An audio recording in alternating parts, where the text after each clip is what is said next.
A quorum being present, the Subcommittee on Early Childhood, Elementary, and Secondary Education will come to order. Good morning, everyone, and welcome to today's Subcommittee hearing. I would like to thank members of the Subcommittee and our witnesses for joining us today to examine the USDA's Summer Food Service Program and discuss how we can responsibly ensure that the most disadvantaged children have access to nutritious meals during the summer months. Last Congress, we considered legislation to reform this program by reinvesting funds from other child nutrition programs that were, in many cases, benefiting middle-class families earning multiples above the poverty line and diverting it to the Summer Food Service Program. I hope this hearing will bring valuable insight that will help us continue our work. In America today, nearly 1 in 4 children live in households below the poverty line. Of these kids, over 1 million are classified as food insecure, meaning their parents cannot or do not provide consistent access to enough nutritious food for the child to be healthy. As a result, during the school year, many kids rely on the National School Lunch Program for their nutritional needs, but during the summer months, the routine of the school day is gone, and they are vulnerable to hunger. That is where the Summer Food Service Program comes into play. The summer program provides meals to children from qualified households during the summer months. In 2017, the program served over 152 million meals to over 2 million children. Like many government-created programs, it has its challenges. Our proposed reforms last Congress included increasing flexibility for states and providers, ensuring that taxpayer dollars truly benefit the most vulnerable of children, and examining new ways to encourage business participation to help drive down costs. The committee also asked the Government Accountability Office, the GAO, to examine participation trends and identify weaknesses within the program. So today, we will hear what the GAO found and also hear from the Inspector General on a report they conducted. They will highlight important findings regarding problems facing the USDA and the organizations that participate in the program. These reports, in my opinion, present an opportunity to examine the program as a whole and identify needed changes. I believe that our focus should be on helping those who truly need this program, and hopefully in a temporary manner, and not handing out free meals to those whose families otherwise have or should have the resources to do so. Finally, I know that this program is very important to a number of members on this committee, as it is myself. As the committee continues its work on improving the Summer Food Service Program, we should do so with one thing in mind: how to care for the kids who need this program the most by focusing on investing our limited resources into the program effectively. While doing so, it is incumbent upon this committee and its membership to identify other places where our resources are not so well spent, or what's less of a priority if this is one of the highest, and use those resources to fund some of the top priorities for our members, like this food service program. Today's witnesses are well suited to provide us with their invaluable insight into the summer program, and I look forward to hearing from them, as well as from the other members of the subcommittee, as we dive deeper into the food service program. I look forward, like I said, to hearing from the witnesses, but before that, I'd like to recognize my friend and the ranking member of the committee, Mr. Polis, for his opening remarks. Mr. Polis. Thank you, Chairman Rikita. I'm really glad that we're holding this hearing on Summer Food Service Program here in summer, when so many families rely on it. And I want to thank our witnesses for testifying before the committee. The Summer Food Service Program has long had strong bipartisan support. And I know that each member here has stories of success in their district about what it means. Sites that distribute meals through the Summer Food Service Program are absolutely critical to the health and well-being of Americans' most at-risk children. Many of the participants are not able to access nutritious meals during the day when school is out for summer through no fault of their own, through the lottery of the family that they were born into. In fact, in 2016 alone, summer meal sites distributed 2.8 million meals to children each day. That year, 150 million summer meals were served. Not only does each site distribute nutritious food to low-income children, but they can also provide educational, enrichment, and recreational activities that keep children engaged, safe, active members of the community, reduce the achievement gap, and prepare kids for success. In Colorado, the Food Bank for Larimer County provides hundreds of meals for kids each day in their neighborhoods, at summer camps, making sure they have the nutritious food that they need to grow mentally and physically strong. Statewide, nearly 1.5 million meals in Colorado were served through the Summer Food Service Program last summer. That's more than double the number that were served 8 years before, and the need is greater. Meals were served throughout all parts of the state, urban, suburban, rural, 635 feeding sites in my home state of Colorado. Now, our bipartisan support, however, should always look for improvement. We shouldn't just promote the status quo. I think there's a lot of ways that we can work together to improve the program, make it more efficient, enhance child hunger prevention efforts during summer. One of the steps is holding this hearing and learning about best practices and what we can do better, and hearing about all the efforts that are working on the ground and the importance of protecting and improving this vital program that provides a lifeline for so many families. I'm excited that Ms. Adele LaTourette, director of the New Jersey Anti-Hunger Coalition, is here to testify more about the benefits of the Summer Food Service Program. As a working mother, she sent her kids to summer camp. Summer meal sites operate in a similar fashion, allowing working parents to know their children are in a safe environment, and very importantly, receiving healthy food while they're at work. In this sense, not only is Summer Food Service Program a feeding program, but it also is a family empowerment program for working moms like Adele, allowing many families to be able to continue to work, whether it's as a single wage earner or because they need the income of two parents to maintain their home and their middle-class lifestyle. Our bipartisan support for programs to prevent childhood hunger and support working families shouldn't be limited just to summer.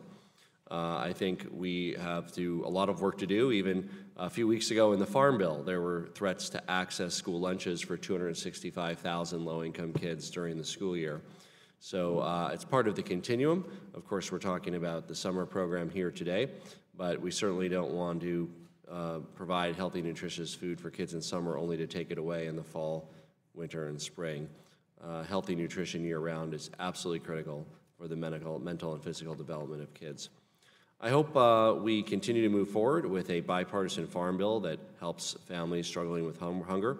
I look forward to hearing from all of our witnesses today about the benefits and suggested improvements to the summer meal program and how Congress can work to help hungry children and families even more by protecting and improving the Summer Food Service Program. I yield back the balance of my time. And I thank the gentleman. Pursuant to Committee Rule 7C, all members will be permitted to submit written statements to be included in the permanent hearing record. And without objection, the hearing record will remain open for 14 days to allow such statements and other extraneous material referenced during the hearing to be submitted for the official hearing record. Now we'll turn to introducing our distinguished witnesses. Ms. Catherine Laren is a Director of Education, Workforce, and Income Security with the Government Accountability Office. Thank you for being here. Thank you for your report. Mr. Gil Harden is the Assistant Inspector General for Audit in the Office of Inspector General at the U.S. Department of Agriculture. Sir, thank you for being here. And as Mr. Polis mentioned, Ms. Adele LaTourette is the Director of the New Jersey Anti-Hunger Coalition, and thank you for being here. And finally, Mrs. Denise Ogilvie is Vice President of Outreach and Grants Management with Catholic Charities of Northeast Kansas. Thank you for being here. I'll now ask our witnesses to raise your right hand. Thank you. Do you solemnly swear or affirm the testimony you are about to give will be the truth, the whole truth, and nothing but the truth? Let the record reflect that all four witnesses answered in the affirmative. Before I recognize each of you to provide your testimony, let me briefly explain our lighting system, which will be a reminder for us up here as much as it will be for instruction for you. You will have 5 minutes to present your testimony. When you begin, the light in front of you will turn green. When 1 minute is left, it'll be yellow, and when your time has expired, of course, it will be red. At that point, I ask you to wrap up your remarks as best as you are able, and then members will each have 5 minutes to ask questions, the red light pertaining to them as well. I want to thank our witnesses for taking the time to testify before the subcommittee today. Excuse me. And now I'm going to recognize the witnesses for 5 minutes each, starting with Mrs. Laren. Chairman Rokita, Ranking Member Polis, and members of the subcommittee, I'm pleased to be here today to discuss our recent report on the USDA's Summer Food Service Program. My testimony today will address participation in the program, other programs that help feed low-income children over the summer, and challenges in administering the program. First, regarding participation. we found that the total number of meals served through the program each summer increased by 35% from 113 to 152 million meals between 2007 and 2017. However, meals served has fallen since its peak in 2015. USDA used the number of meals served to estimate the number of children who participated in the program. However, we found that states' methods for calculating these estimates differed from state to state and from year to year.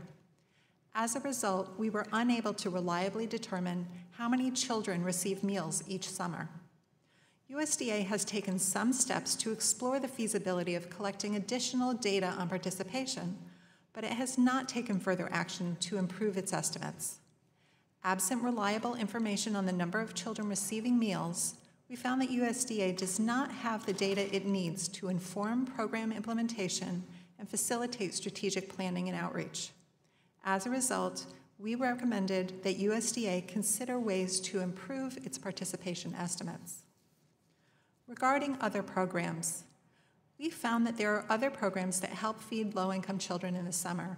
For example, a federal program that streamlines the administrative requirements to allow school meal providers to continue to operate in the summer served 26 million meals in 2016.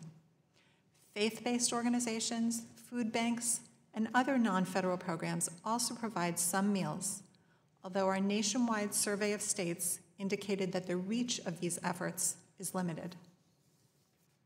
Regarding challenges, our national survey found that the availability and awareness of meal sites posed a challenge in a majority of states.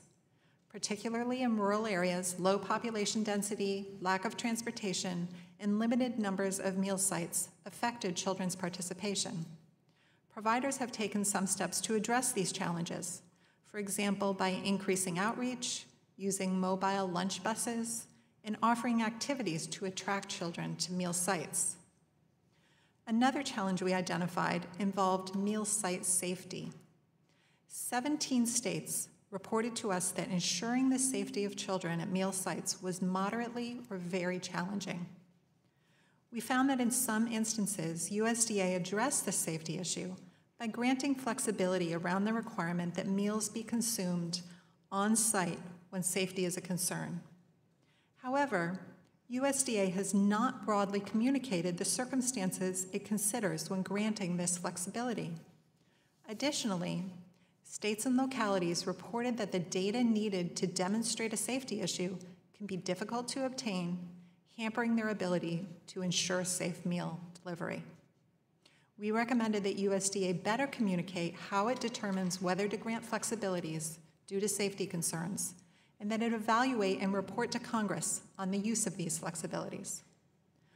Finally, we found that the administrative and paperwork burdens related to applications, funding, and oversight pose a challenge, particularly for small sponsors and those that participate in multiple nutrition programs. While USDA has established simplifications to help with this burden, not all sponsors were aware of them, and challenges persisted, potentially discouraging some sponsors from participating in the program. We recommended that USDA disseminate information about its streamlining options. In conclusion, the Summer Food Service Program plays a critical role in ensuring that children in low-income areas have access to needed nutrition during the summer months when they don't have access to school meals. However, USDA must take additional actions to ensure that they have data on participation that they need to inform program implementation and to assist sponsors in addressing safety and administrative challenges. This concludes my statement. I'm happy to answer any questions you may have. Thank you, Ms. Laren. Mr. Harden, you're recognized for 5 minutes. Good morning, Chairman Rokita, Ranking Member Paulus, and members of the subcommittee. Thank you for the opportunity to testify on OIG's efforts to help ensure the integrity of FNS's Summer Food Service Program. As you know, the purpose of the Summer Food Program is to provide free, nutritious meals to children in low-income areas when school is not in session. The program's success depends on strong governing guidance, robust processes to mitigate the risk of food contamination, unallowable meals, and improper payments, and effective coordination between involved parties at the federal, state, and local levels. Accordingly, OIG has begun a comprehensive multi-phased review to determine potential program improvements that will strengthen controls. We are partway through this review, which consists of an overall audit of FNS's internal controls, which we published in March, ongoing focused audits in 4 states, an ongoing audit to identify potential non-compliant sponsors, and a future roll-up report to assess program operations as a whole. My remarks this morning will focus on the 3 findings in our recent report regarding improper payments, FNS's use of waivers, and FNS's monitoring and oversight of the program.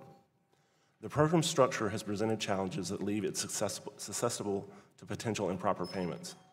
Past monitoring, which includes reviews conducted by FNS and state agencies, as well as OIG investigations and audits, have identified systemic vulnerabilities and their consequences. These vulnerabilities can result in sponsors claiming program payments for sites that do not exist, deliberately or inadvertently overstating the number of children's meals served in order to receive excessive payments, and using program funds for unallowable purposes. Our audit determined that FNS's most recent improper payment risk assessment did not consider vulnerabilities in the program payment structure such as risk factors established by OMB or identified by FNS in state reviews or OIG investigations. Instead, FNS classified the program's risk of improper payments as low. As a result, FNS may not be appropriately prepared to address the challenges inherent in the program structure or prevent improper payments and violations in the future. The program's payment structure and responsibilities are spread out broadly between FNS, state agencies, and individual sponsors. According to OMB, this can pose several risks. First, individual state agencies make payments and payment eligibility decisions, not FNS. Next, FNS and state agencies rely on sponsors' meal counts, which FNS cannot verify because they are self-certified. Finally, the accuracy of reimbursement forms depends largely on the sponsor's staff knowledge of program requirements. FNS agreed with our recommendation to complete a risk assessment for improper payments that takes into account OMB's risk factors. Despite these inherent risks for improper payments, FNS may have weakened internal controls by issuing policy memoranda that waived regulatory requirements nationwide. These requirements were intended to reduce risk within the program. Examples of these waivers included not performing required site visits during the first week of operations, controls over meal count limits, and allowing sponsors to use a complex meal service option that was previously only available to school food authorities with strong program integrity and financial controls. FNS waived these requirements to minimize administrative burdens without demonstrating that their removal would not compromise program integrity. While these requirements were subject to extensive analysis, public comment, and agency review prior to approval, the memorandum internally unilaterally waiving the requirements were not. In response to our recommendations, FNS agreed to consult with USDA's General Counsel and assess future waivers on a case-by-case basis. Additionally, FNS agreed to review all policy memoranda that waived regulatory requirements nationwide to ensure program policy direction aligns with and reflects current regulations. If FNS implements the agreed-upon corrective actions, the concerns we identified should be addressed. Finally, our audit found that FNS monitoring and oversight procedures did not sufficiently substantiate that states were properly administering the program and complying with program requirements. Specifically, FNS reviews lacked the necessary documentation to confirm that they contained valid conclusions. This concludes my statement, and I would be pleased to answer any questions that you may have.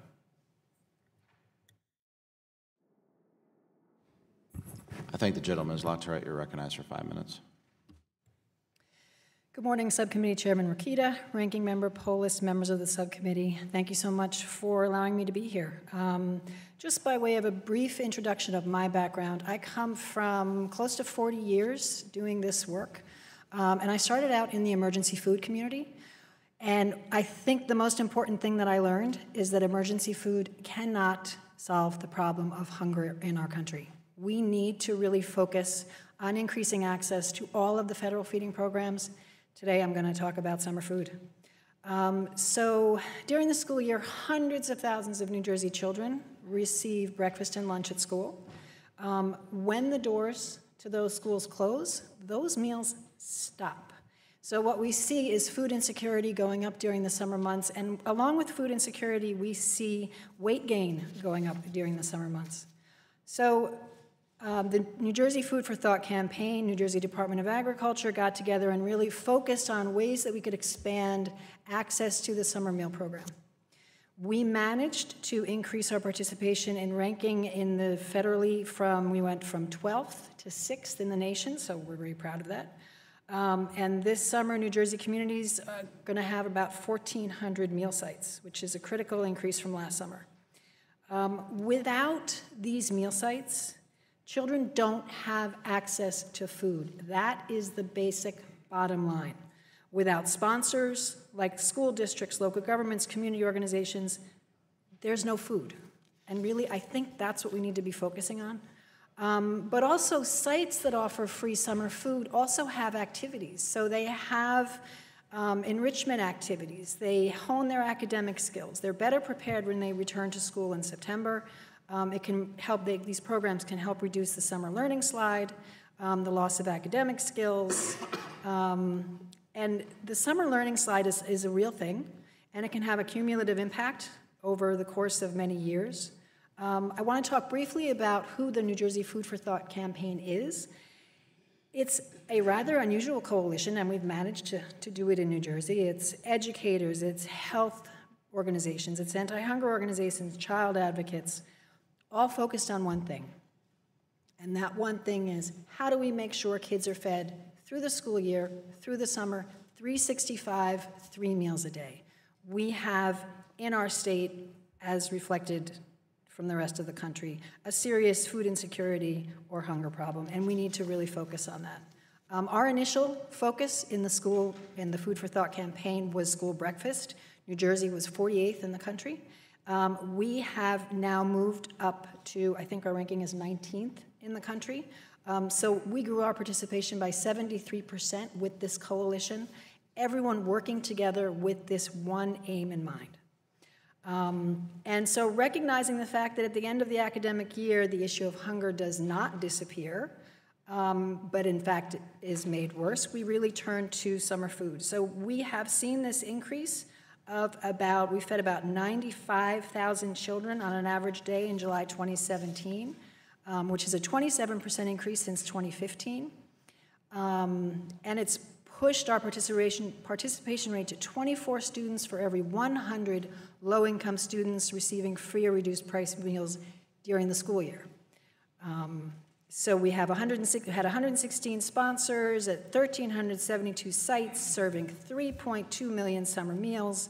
These are all numbers, but really what they represent is children being fed during the summer. And again, that is the number-one goal. But for our state, what this increase in participation meant was also an increase in federal reimbursements by 49% to $11 million in 2017. We're making great strides, but we have further to go. Our benchmark is the Food Research and Action Center's benchmark, and it's 40 children for every 100 low-income children. We get an additional $5.2 million, and now I'm going to start talking like the FedEx guy because I got to get through this. We have had lots of successes, but we need more. We have a great program in Bridgeton, which uses a summer food bus. They distribute books. It's so critically important, this program, I can't say it enough. And again, as Ranking Member Polis said, I, as a single parent, had my child in a summer program, a summer camp program, and that really saved my life as a working mother. We need these programs, we have to expand them, and we have to make sure that kids are fed during the summer. Thank you so much for giving me an opportunity to speak, and I'm happy to take any questions. Thank you for your testimony. Mrs. Ogilvie, you're recognized for 5 minutes. Chairman Rokita and Ranking Member Polis and members of the subcommittee, thank you and the members of this committee for inviting me today to speak about the Summer Food Service Program, which is so critical to assisting families and children in need. Catholic Charities of Northeast Kansas is a multi-service, faith-based organization serving 21 counties in Northeast Kansas. Of these counties, 3 are predominantly urban and the rest are rural. Despite the diversity in communities served, our agency believes in responding to all needs and filling gaps in services. I hope today to provide some insights on my agency's experience as a summer food service program provider. In Kansas, we are national and global leaders in producing wheat, sorghum, and beef. Yet often the very communities that are the breadbasket for the world cannot have challenges in putting bread on the table for their own families. More than 14% of the households in Kansas are considered food insecure. Compounding this reality are the relative lack of programs targeted to rural communities and the difficulty in providing programs like summer meals to communities with a widely dispersed or small population. And while I speak of my experience in Kansas, I also recognize that these same issues are things that are faced by all communities throughout the country. In the spring of 2015, Catholic Charities of Northeast Kansas was approached by our local food bank to consider helping to expand their summer food program. We discovered that Kansas was ranked 49th in feeding kids during the summer. It showed that while nearly half of all children in Kansas qualified for free or reduced meals during the school year, only 7% were participating in the summer food program. So we opened our first meals program in 2015. We operated 8 sites and served more than 3,000 meals. In 2016, we went beyond being a site to being a sponsor. By 2017, our effort had grown to 32 sites, serving approximately 800 children with over 15,000 meals. At the same time, Kansas moved from 49th to 45th in the program participation. And so while it has shown great value in our work and in our communities, we do want to talk about a few things where we think the program could be strengthened. So we have forged partnerships with libraries, community centers, local churches, health departments, low-income housing projects, and even schools. So for example, in Holton, Kansas, a town of over just 3,000 people, the school ran a summer school program, but they were unable to afford to staff a kitchen during the summer, and so we worked with them to open a site to not only feed summer school kids, but to feed all kids in the community. And building those partnerships is critical to what we do at Catholic Charities. As a sponsor, we have received assistance from the Kansas State Department of Education. They were supportive in helping us get set up, in getting our sites approved, offering meetings to educate our staff and volunteers, and providing assistance with understanding paperwork requirements and helping us improve what we did. An example of this was the Kansas City, Kansas public school system offers summer meals program, but towards the end of the summer, they can't serve because they need to get their food sites, their schools back up and running. And they asked us if we could step in, and the Kansas State Department of Education helped us make that transfer of the sites from Kansas City, Kansas to us. And not only were we able to serve more meals, but we actually were able to expand into the child and adult care food program through that. A challenge in serving rural communities is the program's congregate feeding requirements. Under this program, children participate in summer meals program. They have to travel to sites at set times, and they must eat their meals on premises. In rural communities, these requirements can be an insurmountable challenge for children, especially during inclement weather. Another example of this is in a small community in Kansas in Westmoreland. That community does not even actually have a grocery store. We were contacted by a volunteer of a family who lived on a farm, had 3 children, and was unable to, they were not within walking distance to our site. And so we ended up purchasing meals, delivering them straight to the family, and were not reimbursed for those meals in order to give more outreach. And finally, I would like to say about the Congregate site, it also doesn't support parents. Many times in rural areas, parents have to transport their children. And when they arrive, they get there and their children eat sitting at a table, and the parents do not have an opportunity to share that time with their kids. And so we think that is the problem with why it's difficult for kids to continue to come. In the end, I would just like to say thank you for your time and attention, and more importantly, I thank you for supporting and working together to strengthening these programs. Thank the witness for her testimony. We'll now turn to member questions. As a courtesy to my fellow members, I'm going to hold off my questioning for now, and recognize my friend from Georgia, Ms. Handel, for 5 minutes. Thank you, Mr. Chairman, and thank you to all of our witnesses for being here today. I appreciate it. Ms. Oakley, I'd like to start with you. While some low-income children receive meals at home or through some other care arrangement over the summer months, others do not, and from your testimony, it's clear that you've recognized that there are some barriers in reaching the goals to serve these children. How can the federal government better support innovative models at the local level without increasing the burden on providers like yours? So we believe that children, probably the biggest barrier is transportation, which is just something that we recognize is difficult. So if we could lift some of those congregate models that would allow us to, one example was a pastor in a church in a very tiny town in Kansas asked if possibly when all families come to town in those rural communities on Sunday to various churches, and what if churches were allowed to give out meals for the week, so that because kids can't get to town when they live on a farm. And so I think it is, and then the ability, I think taking away some of those administrative things that make it difficult for us would be helpful also. Okay, thank you. One additional question for you, Mrs. Ogilvie. The GAO report found that more than half of the states, about 31, faced a moderate to extreme challenge with limited youth and teen participation in the summer meal sites. Do any of your sites face this challenge, and if so, what are some of the strategies that you've been using to employ and encourage participation beyond maybe what you discussed in your testimony? Sure. So we see, first of all, we do see less teenagers in general at our sites. I think a couple of things. We reached out to youth centers that were already serving that middle school and high school population as an opportunity to serve meals. I think another thing would be activities just that would be more conducive to a teenager rather than to young children, which I think is what the majority of the sites are doing, is serving. I also would say that serving later in the day is good. Obviously, teenagers don't get up for breakfast. We discovered that. Yes, I have two nieces. Yes, I know. So we realized that in an area, if we want to reach teenage population, we would move from maybe a breakfast site to a lunch site, or at least a later morning site.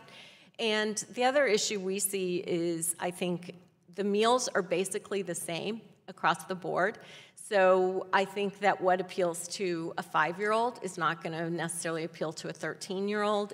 So being able to serve maybe different kinds of food based on the age would be helpful, because we see siblings bringing their children to their younger siblings, so they're both there. Got it. Thank you very much.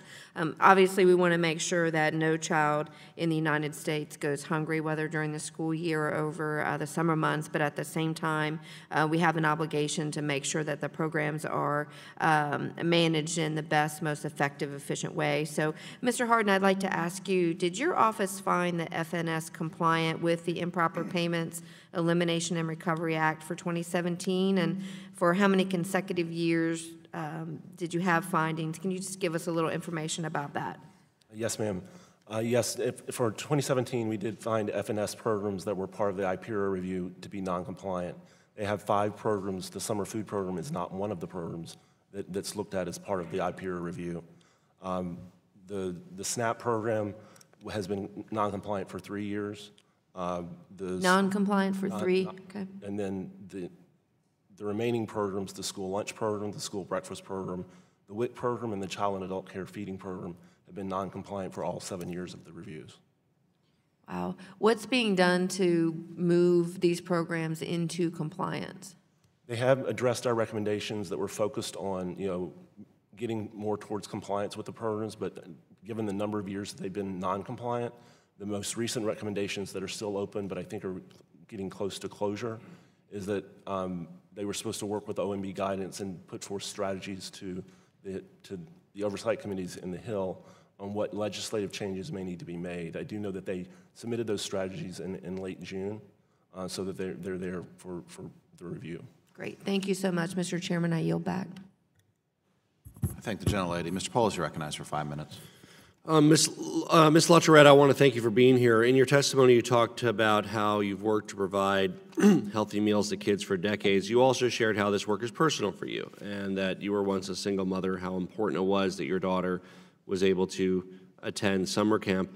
As we're discussing the Summer Food Services program this morning, I think it's important to remember that this isn't just about numbers on paper. It's very deeply personal for so many families. Can you share more about your personal story and how valuable summer camp was for your family and for your career? I mean, without the program that I was able to enroll my daughter in, I would have not, I don't know how I would, honestly, I don't know how I would have worked. I mean, that's what it comes down to, and I think that's what we have to recognize that families are dealing with.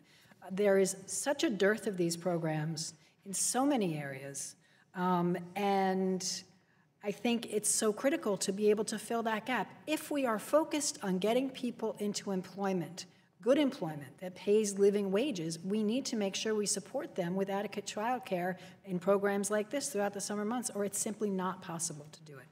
And do you think that these kinds of summer feeding programs can actually have an economic benefit by allowing parents to keep working if their children attend an all-day program? Absolutely, clearly.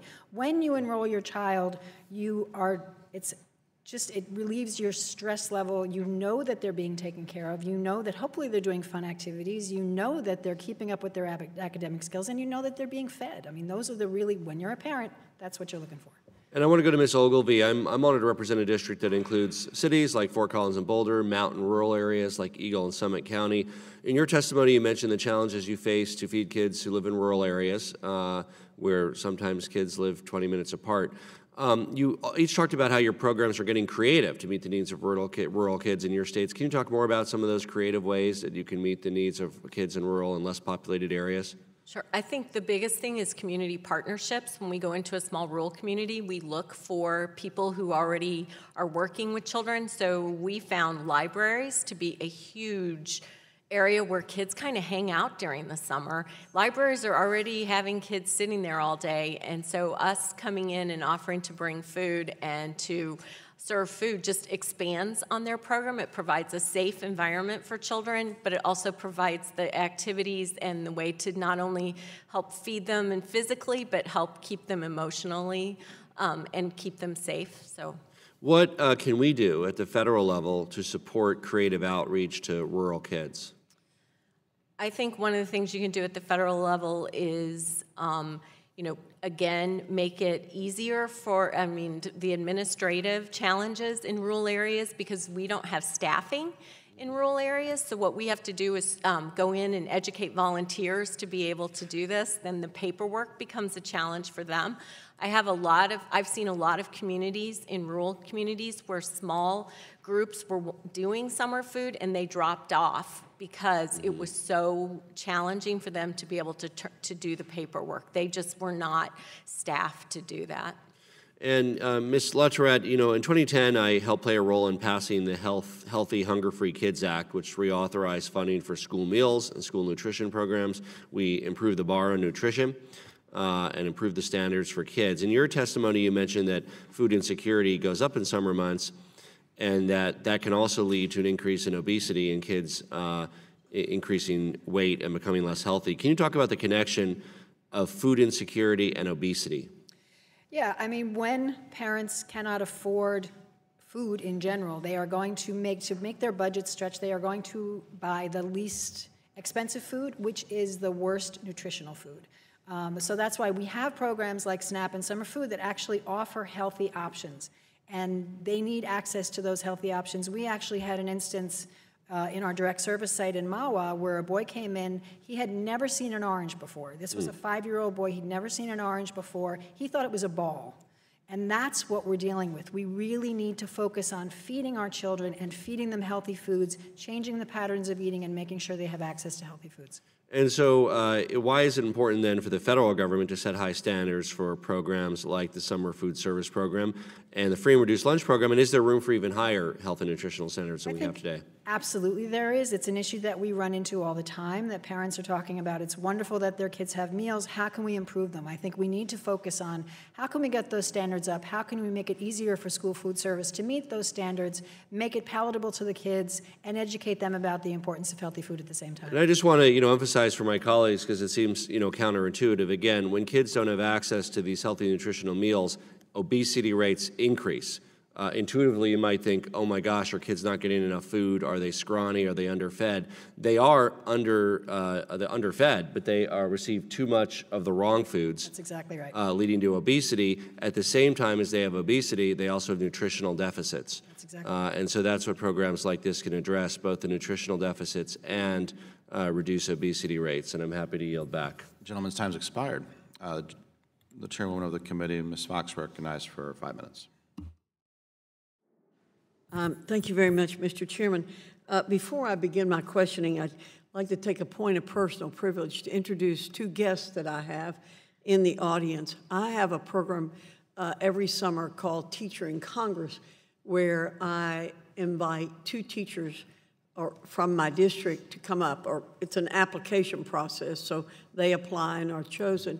And I have 2 teachers from the Winston-Salem Forsyth County Schools spending 10 days here with me, observing what we do as members of Congress and participating in activities at the Library of Congress and other places that are of interest to them. So Christopher Wiley and Dustin Haley are here observing our hearing today, and I would encourage every member of Congress to do one of these programs. You don't need to be on the Education Committee, but certainly if you're on the Education Committee, it's a good thing to do. But the teachers have all, I think, had great experiences with it, and it's a little challenging, as we might know bureaucratically, to get it accomplished, but my office would be happy to help you. But this is their second day of shadowing me and observing. So thank you for allowing me that point of personal privilege. Without objection. Thank you.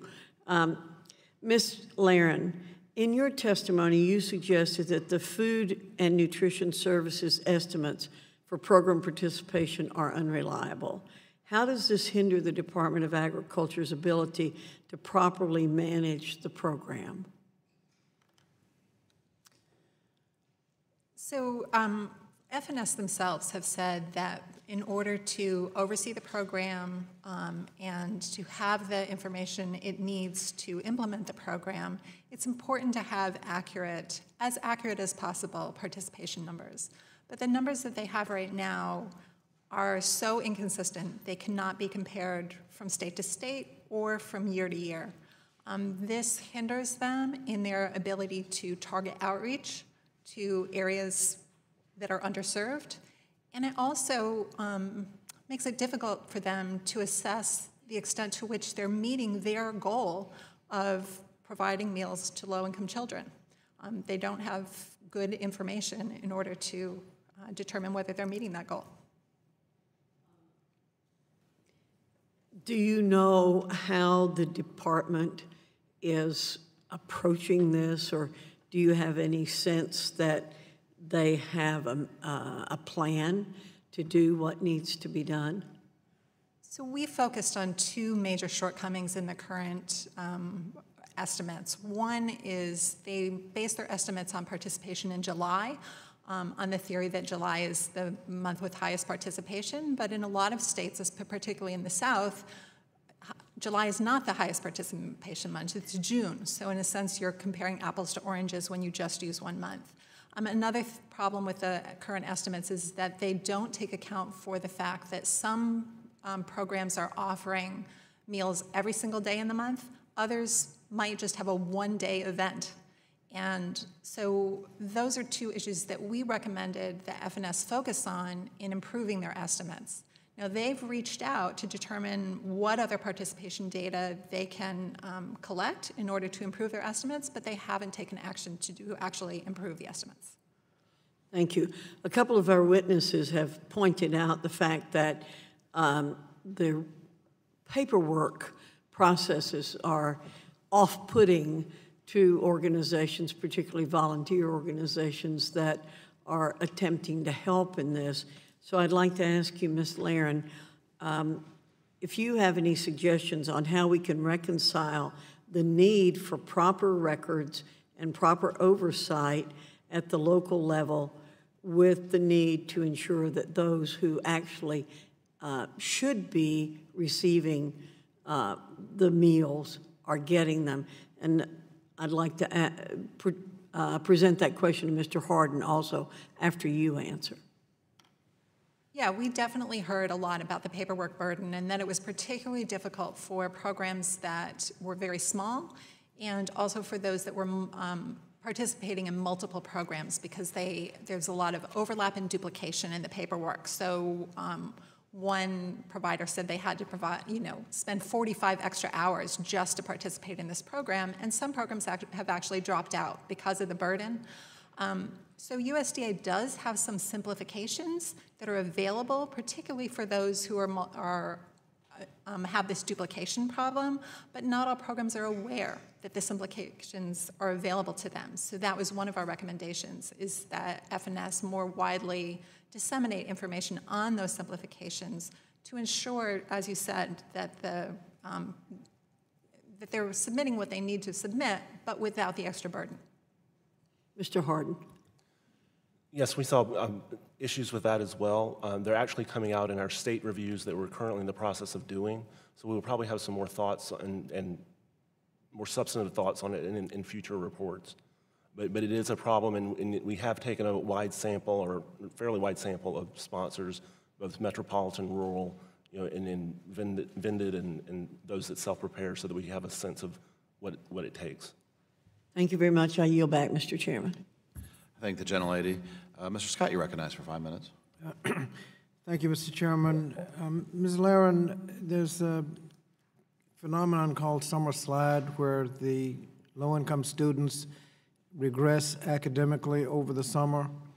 Did you study any impact of nutrition programs on this regression? No, we did not include that in our review. Did you look at whether or not there was an increased participation in education programs if they had a nutritional program, nutritional feeding, as opposed to no meal at all? What we did observe, we visited 30 different meal sites, and what we found is that participation was greater when there was an education or other program for the child to participate in. That was a draw, and it brought more children into the program. The education brought more people into the nutrition program, or the nutrition brought more people into the education program? I guess having them both together resulted in more participation. In determining which sites get the benefit of the feeding program, were there more sites than money, or more money than sites? I mean, can anybody who wants to participate pretty much sign up, or is there competition? Yeah, money was not one of the factors that we heard was a barrier to participating in the program. So most programs that wanted to participate can participate in the summer feeding program? If they meet the requirements, including the paperwork requirements, yes.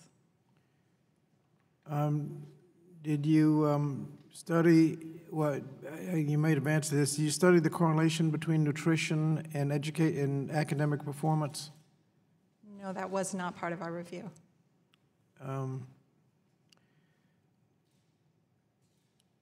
And any long-term medical value to good nutrition? The ranking member kind of mentioned that as a factor. Was that part of the study? No, it was not.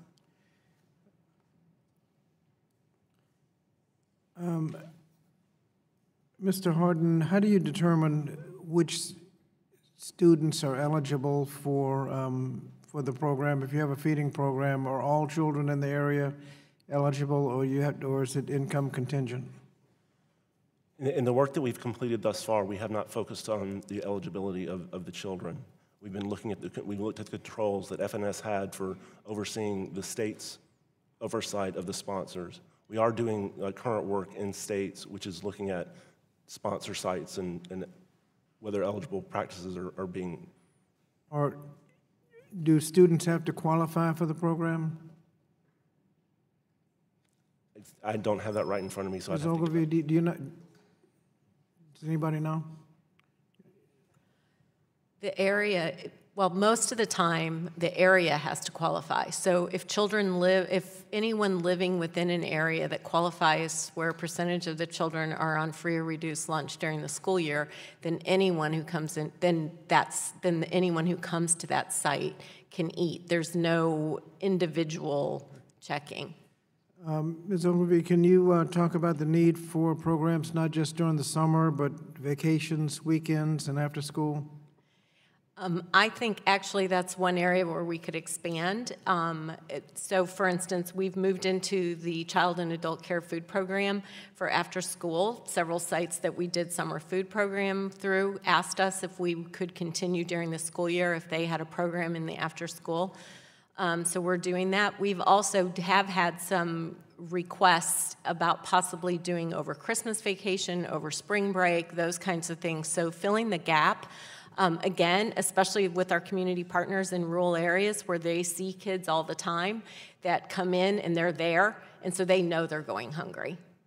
Thank you. And finally, Mr. Horton, you mentioned that most of the data is kind of self-certified, which obviously leaves a little room for improvement. But if you have a full, good auditing trail, would that cost more than you could possibly save?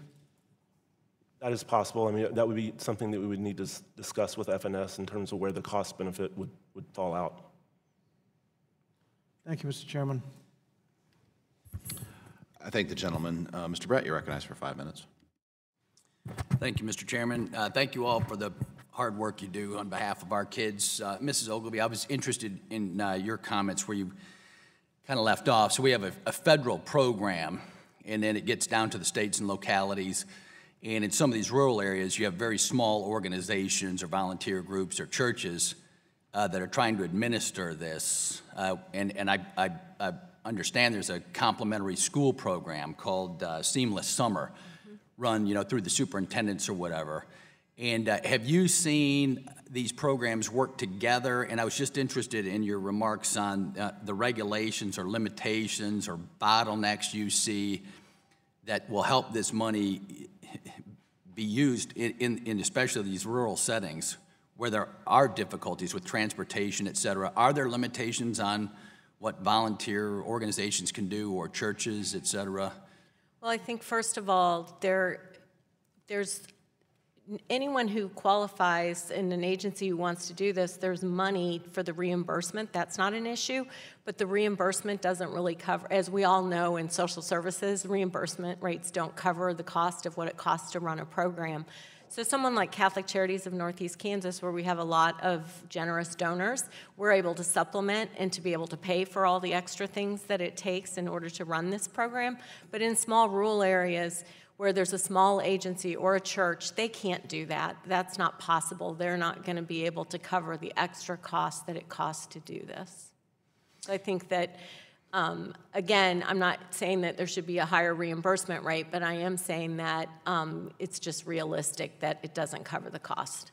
Yeah, no, I'm interested in your creative solutions. When you started mentioning all these groups that see things in creative ways because they know the local groundwork better.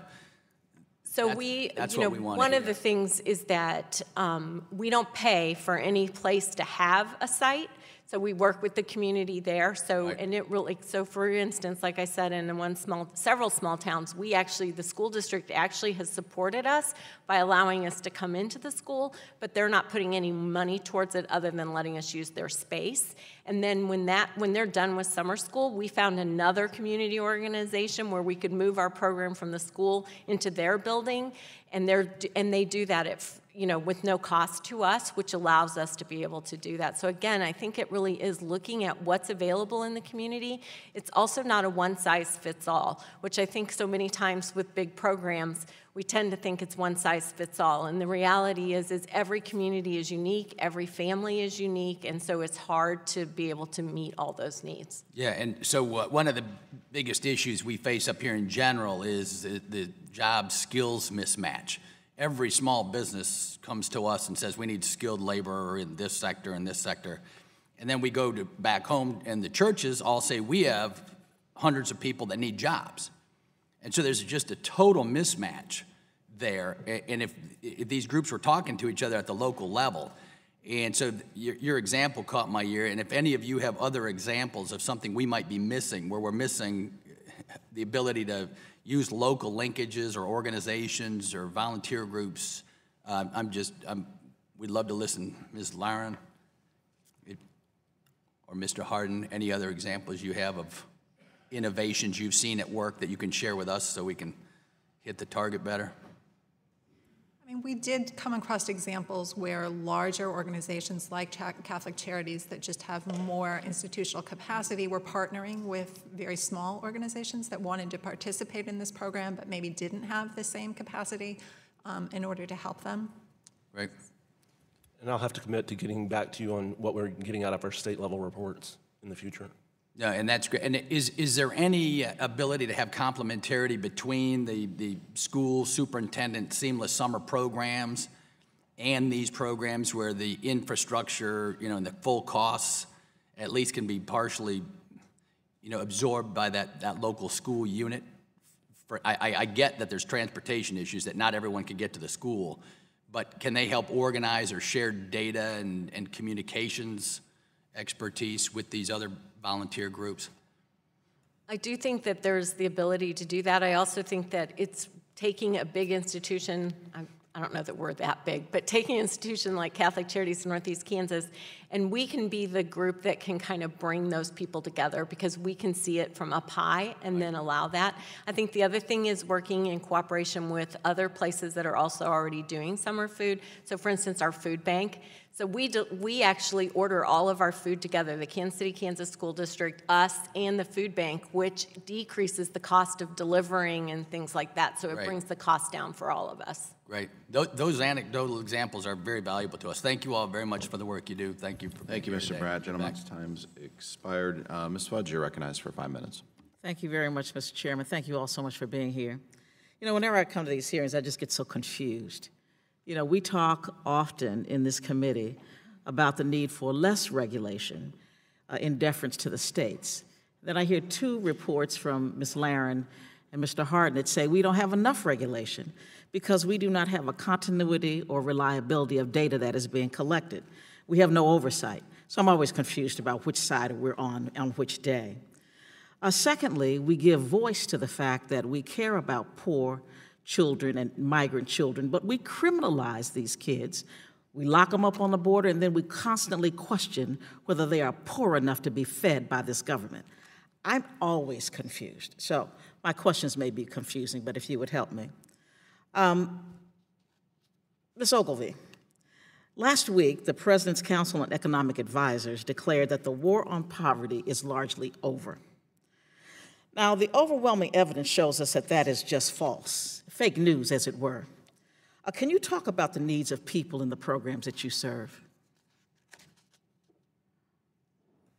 So I think a few examples that I can share with you are, particularly I can remember a family that I met in Overland Park, Kansas, which actually is kind of an upper income area, but we have pockets of poverty. A mom of 5 children who came to our summer food site every single day last summer. And I talked to her, and she told me that during the school year, they were managing to get their children were on free and reduced lunch, and when her kids were in school, they were doing just fine. Barely getting by, but they were able to make it. But when her kids were home for school, her food budget just could no way stretch to feed her children adequately. And so that's why she came to our summer food site, and she said it was a godsend for her. So these are children that were deserving, because there's always a question with us is who's deserving. At Catholic Charities of Northeast Kansas, our goal is to serve everyone who walks through our doors with love. Thank you so very much. That should be ours too.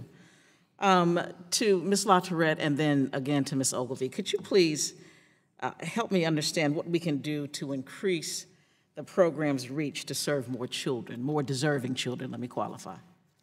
The whole deserving thing, I agree with you that any child who's hungry is deserving of a meal. I think what we see in New Jersey is we need to increase the open sites. And that's what Ms. Ogilvie was referring to before. And that means that in any area with 50% or more free or reduced, those sites are open. Anybody can come under the age of 18 and come and eat a meal and participate. I think we need to lower that to 40%. So, because what we struggle with every single year is reaching the parents and letting them know that those programs are out there. But also, we can't have programs with fees. If you are in a camp and the camp is going to cost $400 for the summer, if you are a low-income family, you do not have that $400. We need more open sites. We need to make open sites open at 40% throughout that area. I think that is key. And then outreach, outreach, outreach. Get the word out about the summer food service program. People don't know about it. And Those programs are built for the community, by the community, so they respond to community needs. I think open sites are key. Thank you. So obviously, we do only open sites, and I think a couple of things. The Kansas State Department of Education has actually really been helpful to us. They actually call us when they say, hey, we have this area that really has no food sites. Could you guys see if you could figure something out? So I think, again, those partnerships are really critical. I think the other thing is what she said, outreach, outreach, outreach, getting out into the community and letting people know. And again, in rural communities, we're depending on the people that live there to spread the word. That school districts, we notify every single school district before the end of the school year and provide them free flyers to send home with every single child in their school district of that there's going to be a summer food program, but I think it is still it's still one of those things people don't know. The other thing I would like to say about school districts is that a lot of times it's tied to summer school. If you're not in summer school, your perception is you can't go there to eat, and so that is an issue. Thank you very much. And as I close, my time is wrapping up. We all have heard for many, many years about the difficulty with paperwork. I certainly hope that the majority will address it soon. Thank you so much. Gentleman, woman yields back. Mr. Thompson, you're recognized for 5 minutes. Chairman, thank you so much for this this hearing. Incredibly important topic. Thanks to each member of the panel for being here on discuss important issue of child food security. This is an issue that certainly deserves an all-hands-on-deck approach. I have seen that in my district. I'm really interested in this hearing to see what else we can do, because this is I think there's always opportunities to improve both the number of programs, the efficiency of programs, the effectiveness of programs, and especially when you're dealing with such an important issue as child food security. I've seen churches and service organizations and food banks that are engaged in our summer food programs. Certainly this committee is, I think, taken a tremendous step towards ultimate food security, and ultimate food security comes from filling that skills gap of helping a family who is struggling, either underemployed or unemployed, to be able to get the type of skills-based education to fill what right now stands at about 6.7 million jobs.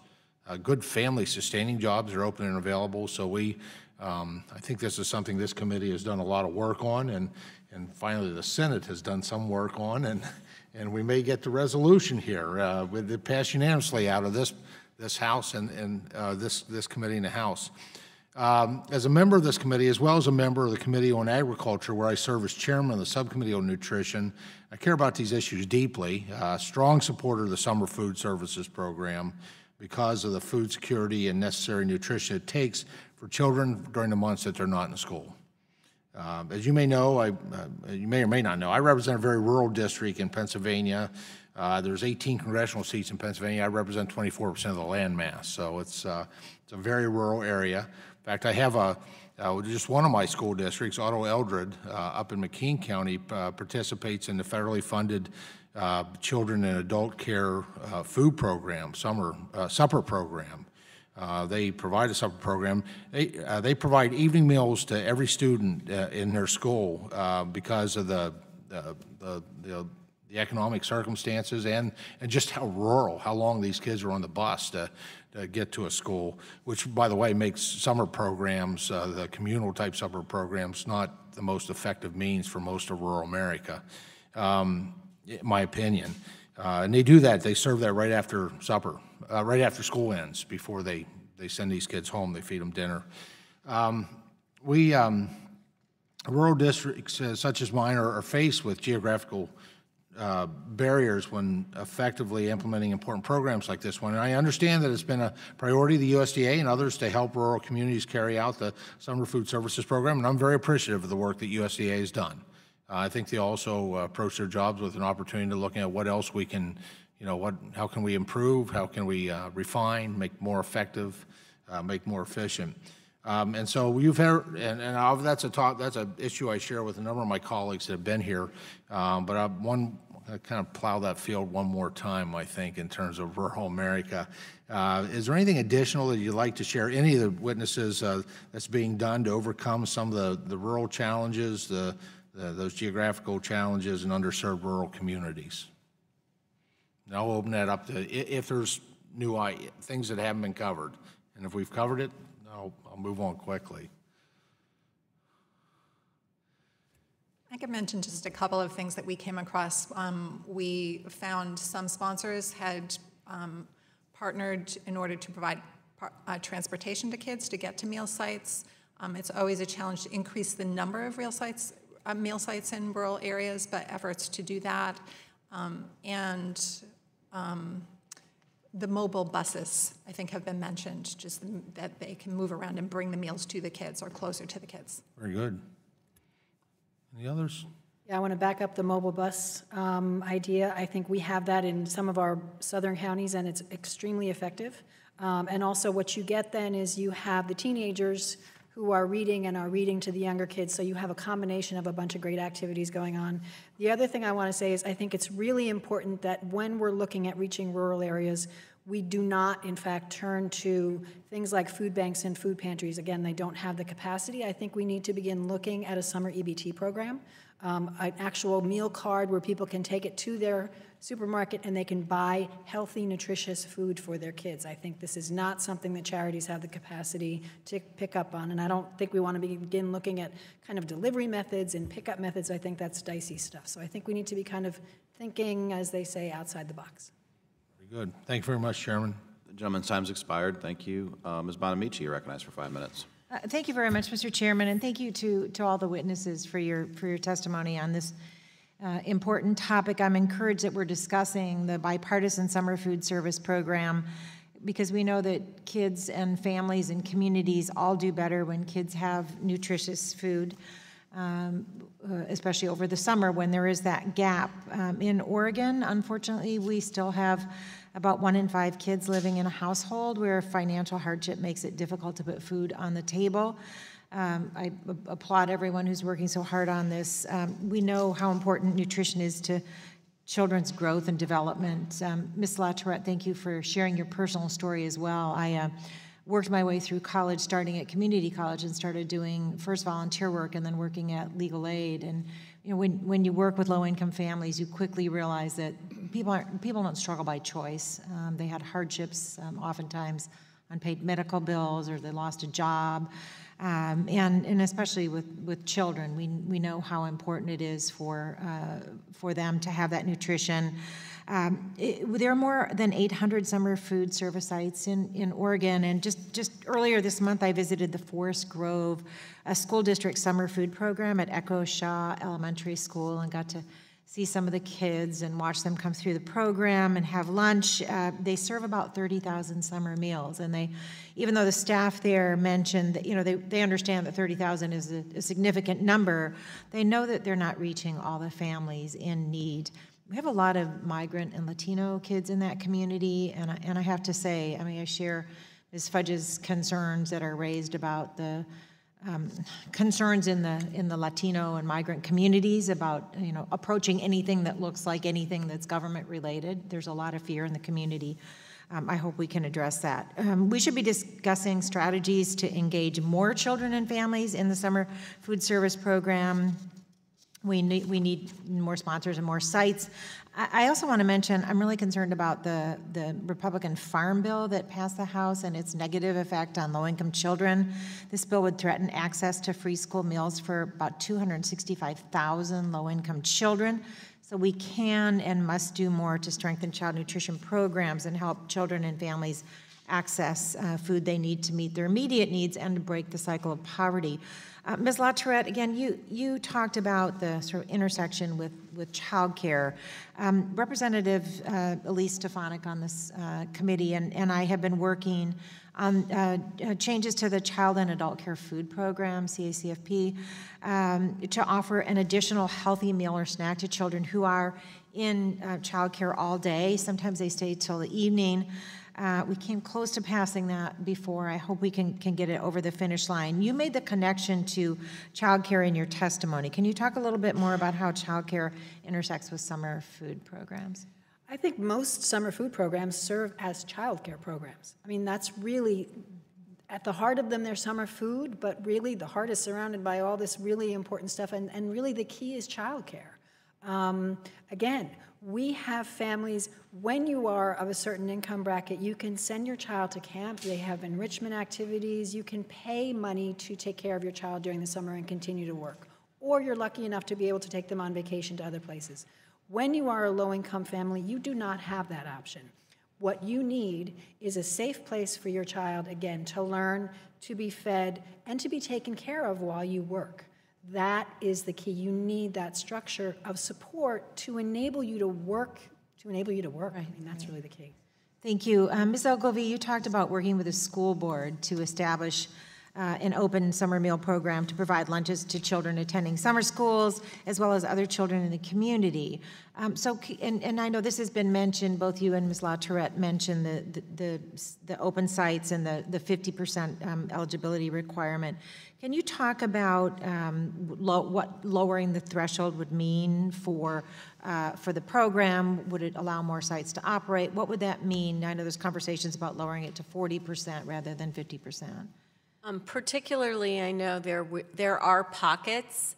We look at a community, we drive through a community, we're looking to see, we know there's no site there, and people have called us and said, hey, we need a site here. We've got low-income kids. We have a couple of places in rural Kansas that we are actually serving meals that don't qualify. They don't meet that threshold, and we're serving them on our dollar because we know there's a need there. People have called us and said, we have a lot of poor children that live here, even though our area doesn't qualify. So definitely there are areas that just because the whole area doesn't qualify doesn't mean there's not poor children living there or children who are in need. Thank you. And as I yield back, I want to say I hope we can work together, Democrats and Republicans, on this issue to streamline the program to make sure that the dollars are going to the children in need and we can get more hungry kids fed. Thank you, Mr. Chairman. Thank you. Gentlelady's time's expired. Ms. Davis, you're recognized for 5 minutes. Thank you, Mr. Chairman. Thank you to all of you for being here. I wanted to ask Ms. LaTourette, thank you. You just mentioned the electronic benefit transfer EBT card, and I'm going to be reintroducing that bill very soon. What do you think it provides, really, for families to really access some of these critical funds? Why is something like that important? Well, because if they're unable to, if there's no site nearby, which is always a struggle, certainly if there's no open site and they can't afford to enroll their child in a camp, what it provides them with is a way to feed their family to cover those school meal costs, basically, that they've now incurred in the summer that they've lost. It enables them to go and buy their child, again, healthy food, not just food to fill their children up, to fill their bellies, but food to feed them so that they can continue to learn and continue to grow. And I think that is what's key about EBT.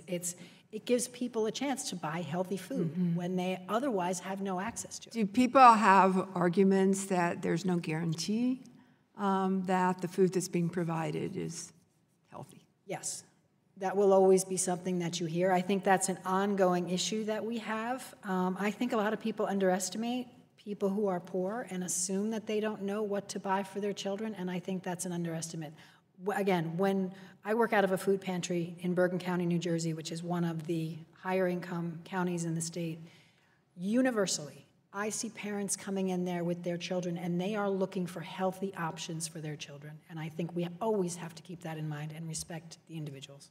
Yeah, I appreciate that. I think it sometimes is difficult. And again, we're talking about limited amount of a limited amount of money. And at the same time, no matter how many programs you try and add on to some of these opportunities for young people in the summer, it is very difficult for a number of them to get there. I think one of the other issues that the chairman, ranking chairman, brought up was how children are affected during the summer by being hungry.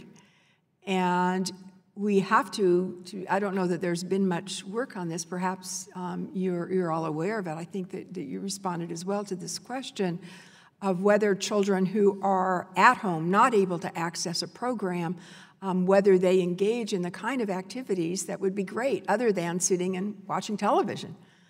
Because I think if you're hungry and you're passive, that's really what happens. You're not able to put forth the energy that you need. And Absolutely. with this kind of electronic transfer for families, you can hope that that's going to be there for them. So I appreciate that, and we'll be introducing that, and I certainly welcome my colleagues to join in on that. The other bill that I wanted to mention quickly is the Military Hunger Prevention Act. And sometimes we don't realize that our military families access food programs, certainly at school, they access them in their communities, but in the summertime, that can be a problem as well. Why is that so? How can we help explain that to people? Again, I think you're dealing with, the summer food program is so limited in terms of its capacity to reach people. Again, because of the 50% area eligibility issue, because of the paperwork issue, we need to begin looking at all of the federal feeding programs, how to make them seamless, how to make them kind of across the board eligibility and ease of access. I think it's a common barrier, not just to military, which I know are so important, but to everyone. We need to really focus on how to make them accessible and how to make them easy to access. Yeah, and in our discussions with the Farm Bill and others, those kinds of discussions don't seem to come forward, how to really integrate those better. Ms. Ogilvie, you mentioned libraries. And as a mother and mother-in-law of librarians who are very involved in their communities, I just wanted to ask you a little bit more about that. Are there some good examples of how that has worked so well? And I guess on many levels it may not work in some rural communities, but actually I think it works really well in rural communities if they have a library. Now we serve some communities that don't even have a library, but there's an example. Hartford, Kansas is a teeny tiny town. I mean, it's almost a gravel road to get there. She contacted us because she was doing. May I just ask you quickly? I'm sorry, because is there anything that prevents libraries from doing this? The librarian, maybe. Sometimes it's work, right? I mean, you have to, in order to do this, it requires work on your part. So. Thank you very much. Thank you, Mr. Chairman. Thank you. Generally, time's expired. I recognize myself now for 5 minutes. Starting with you, Mr. Harden. Your report, as you indicated, found concerns with the way that the USDA issued the waivers for the summer food service program, but then they've changed that. Can you report if you reviewed those changes? And we haven't reviewed the changes. Say again? We have not reviewed the changes at this time, but in response to the recommendations that we made, they did revise their process to go back to more the established process with the regulations that were in place before, doing them on a case-by-case basis.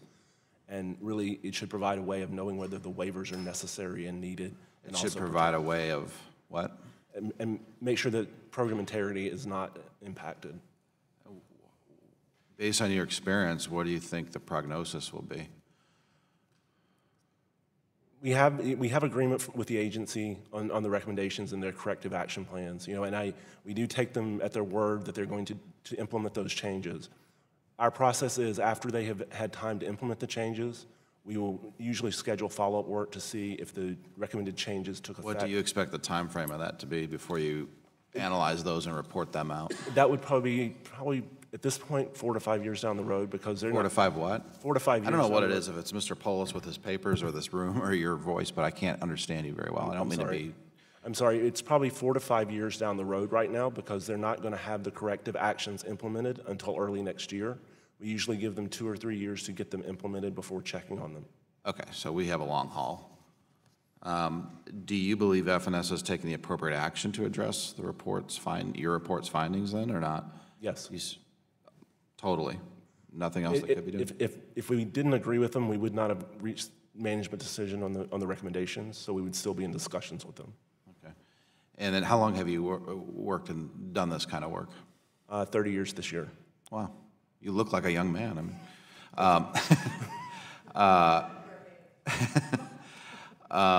So As a taxpayer, then, I mean, you've seen this for 30 years in this last report. I want you to look at this as a taxpayer. Do you think the taxpayer is being well served here or not?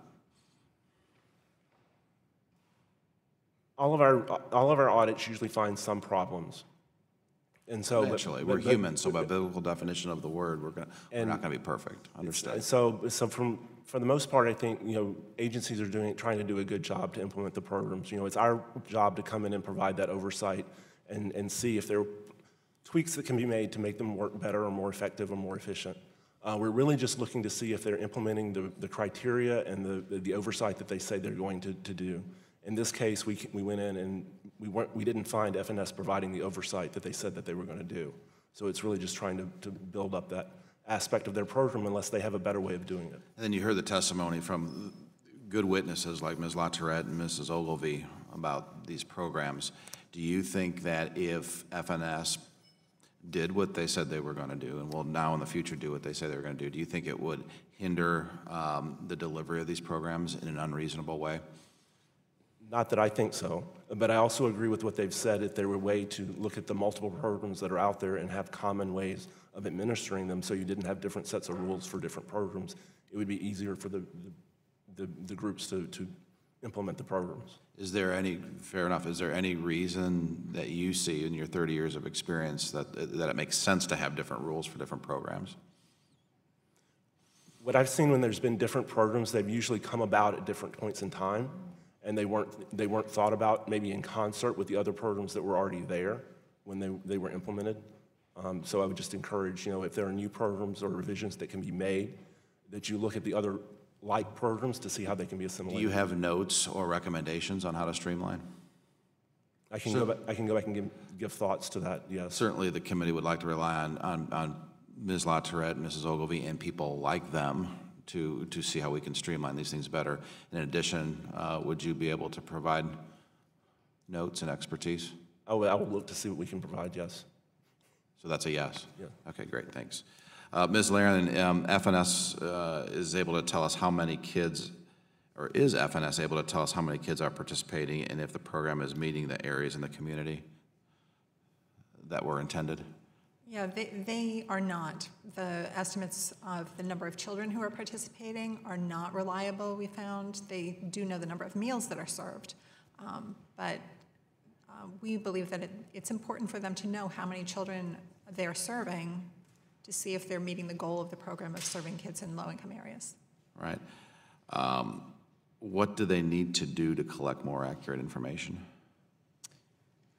We focused on two problems that they might be facing in getting accurate information. One is determining when most kids are participating. Some states have their highest participation months in July, others have it in June. Only looking at July makes these numbers more inaccurate. And also different kids, different sites offer the program on a different number of days. So those are, and the estimates don't account for that. So those are two problems that we ask them to focus on in coming up with better estimates. Thank you, and I need to stop. My time's expired. So I'll recognize Mr. Polis for his closing remarks. Thank you, Chairman Rokita, for holding this hearing. It's clear from the testimony that there is strong bipartisan support for the summer food service program. It's a valuable resource for millions of hungry children every day. And I think we're excited to work on places that the summer food service program can be improved. I know the USDA has begun already to take important steps to improve it. And many summer feeding programs also provide educational, recreational activities. It's about the meal and nutrition, yes. It's about the parents' career and ability to support themselves, yes. It's also about learning for the children. Summer meals help parents stretch their food dollars at home. Food budgets often increase due to the lack of access to school meals, but summer school meal programs help people meet their rent payments because they don't have to divert their limited income to additional food resources. I want to thank all of our witnesses, of course, in particular, Adele LaTourette, for traveling here today and sharing your personal story and narrative. Many members on both sides of the aisle here today expressed their support for the summer food service program. It's worth noting that we still have very important battles in the Farm Bill with regard to school lunches. And I think if we can agree on the need to serve hungry kids in the summer, we should also certainly agree that they need to receive healthy, nutritious meals during the school year. I do hope that my Republican colleagues have a change of heart and reject any version of the Farm Bill that would lead to kids losing access to nutritious meals. I look forward to continuing my work with Chairman Rokita to strengthen and improve the summer school service program and, of course, other critical nutritional feeding and support programs, and I yield back the balance of my time. I thank the gentleman.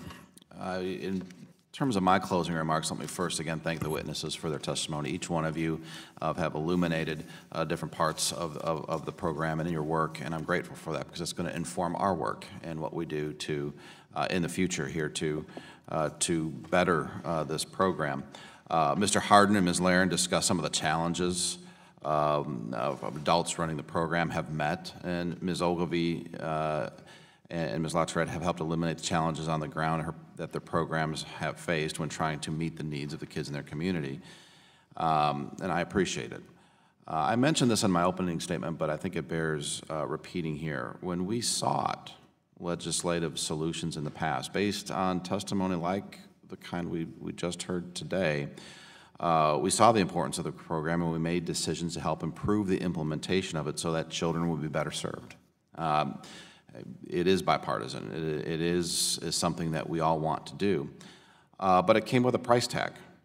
And although we had great solutions on how to use more resources and feed more, we didn't understand or want to provide any kind of solutions on how it would be paid for. And I think that's a problem.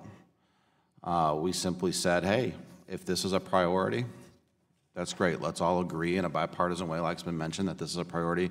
But just like every family budget has to make a decision about what's less important, what's not working. And that's where we got less testimony. Some of this, so we came up with our own solution, and that concerned the community eligibility program, where we said, you know, everyone that is eligible for a free meal shall and would still get a free meal. But those children who are obviously ineligible, but for the community eligibility program, which says, you know, once 40% threshold is met in a school system, 100% of the kids would get a free meal, regardless of whether they were eligible or not. So we simply moved I think that percentage, 10 percentage points, and took the $1 billion over 10 years and invested them in the school summer program, for example, and other programs that needed money. But folks around here wouldn't have that either. So, you know, here we are again trying to go up the hill. And I hope this time, and I expect with the great leaders, not only in this room up here on the dais, but those that testify today, we can get there. If this is the priority, and if the testimony given today is a high priority, which by all accounts it is and should be, what's going to be less of a priority so that we can fund these higher priorities? I don't think that's a reasonable question. It remains, even after this hearing. And given the challenges that were testified to, that has to be accounted for as well. So I look forward to continuing this discussion and encouraging my colleagues to examine the priorities and purposes of these programs and look and see how we can better help ensure that no child experiences hunger. And with that, seeing no more business before the committee, this committee is adjourned.